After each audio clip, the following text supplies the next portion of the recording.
ஹாய்ங்க எல்லாரும் எப்படி இருக்கீங்க? நல்லா இருக்கீங்களா? இந்த நாள் எல்லாருக்கும் இனிய நாளாக அமையட்டும். நம்ம ஃப்ரெண்டு வீட்டுக்கு போகிறோம், இல்லைன்னா ஏதாவது ஒரு ரிலேட்டிவ் வீட்டுக்கு போகிறோன்னு வைங்களேன். அந்த வீட்டில் குழந்தைங்க இருந்தாங்கன்னா நம்ம ஃபஸ்ட்டாக போய் என்ன வாங்கணும்னு யோசிப்போம். குழந்தைங்க இருந்தாங்கனாலே சாக்லேட் வாங்கணும்னு யோசிப்போம், பிஸ்கட் வாங்கணும்னு யோசிப்போம், குக்கீஸ் வாங்கணும்னு யோசிப்போம், கேக்ஸ் வாங்கிட்டு போகணுன்னு யோசிப்போம். கொஞ்சம் ஒரு சேஞ்சுக்கு ஃப்ரூட்ஸு, காய்கறிகள் இந்த மாதிரி வாங்கிட்டு போய் கொடுத்தா கொஞ்சம் ஹெல்த்தியாக இருக்குங்க.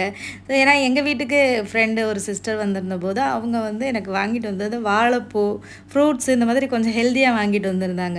ஸோ இன்றைக்கி அந்த வாழைப்பூவை சமைக்கலான்னு சொல்லிட்டு கீரையும் வாழைப்பூ சேர்த்து தான் சமைக்க போகிறேன். ஸோ டக்குன்னு எனக்கு அது கொஞ்சம் நல்ல விஷயமா தெரிஞ்சுது.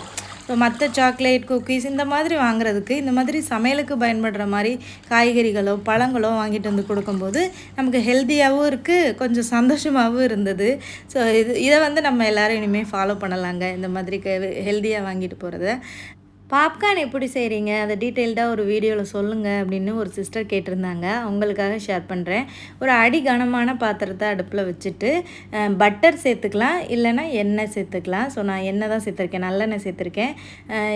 எண்ணெய் குவான்டிட்டி எவ்வளோ சேர்க்கணுன்னா நம்ம எவ்வளோ அந்த கார்ன் எடுக்கிறோமோ அதுக்கேற்ற மாதிரி சேர்த்துட்டு தேவையான அளவுக்கு உப்பு கொஞ்சமாக சேர்த்துருக்கேன். அப்புறம் ஒரு 1/4 டேபிள் ஸ்பூன் மஞ்சத்தூள் சேர்த்துட்டு அந்த உப்பையும் அந்த மஞ்சள் பொடியும் நல்லா ஆயிலோட மிக்ஸ் பண்ணி விட்டுட்டு ஒரு 3 கைப்பிடி அளவுக்கு இந்த காஞ்ச சோள விதைகள் எடுத்திருக்கேன். இது நார்மலாக எல்லா சூப்பர் மார்க்கெட்கள்லையுமே கிடைக்கும், பாப்கார்ன் பண்ணுற அந்த கார்ன்னு கேட்டிங்கனாலே.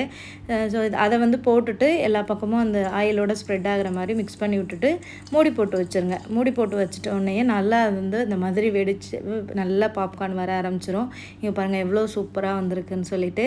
நம்ம கடைகளில் வாங்கினோன்னா கொஞ்சமாக தான் கொடுப்பாங்க, 20 ரூபா 10 ரூபான்னு சொல்லிட்டு.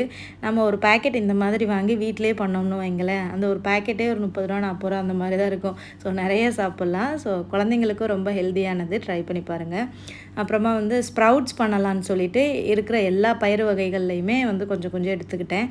ஸ்ப்ரவுட்ஸ் பண்ணுறதுக்கு ஃபஸ்ட்டு இதை கழுவிட்டு நல்லா ஊற வச்சிடணும், ஒரு 8 மணி நேரமாச்சு ஊற வச்சுட்டு அதுக்கப்புறமா ஏர்டைட்டான ஒரு பாக்ஸில் போட்டு வச்சோம்னா நல்லா இந்த பயிர்கள் எல்லாமே முளைக்கட்டி சூப்பராக வரும். வெயிட் லாஸ்க்கு ரொம்ப ரொம்ப நல்லது. அப்புறம் வாழைப்பூவையும் அந்த தவசிக்கீரையும் வச்சு ஒரு பொரியல் பண்ணிட்டேன். அது லஞ்சுக்கு ரைஸ் இல்லை, இன்றைக்கி கோதுமை தோசை தான் எல்லாருக்குமே. ஸோ அதனால் கோதுமை தோசையை ஊற்றியாச்சு. என்னையை பார்த்து என் ஹஸ்பண்டும் நானும் வெயிட் லாஸ் பண்ணுறேன், இனிமேல் ரைஸை நான் கொஞ்சம் அவாய்ட் பண்ணிடுறேன், எனக்கு கோதுமை தோசை பண்ணி கொடு, இல்லைனா சப்பாத்தி பண்ணி கொடுன்னு கேட்டார். ஸோ அதனால் எல்லாருக்குமே இன்றைக்கி கோதுமை தோசை தான். இதுதான் என்னோடய லஞ்சுங்க. ஒரு கோதுமை தோசை, நிறைய கீரை, அப்புறம் நேற்று வச்ச மீன் குழம்பு இருந்தது.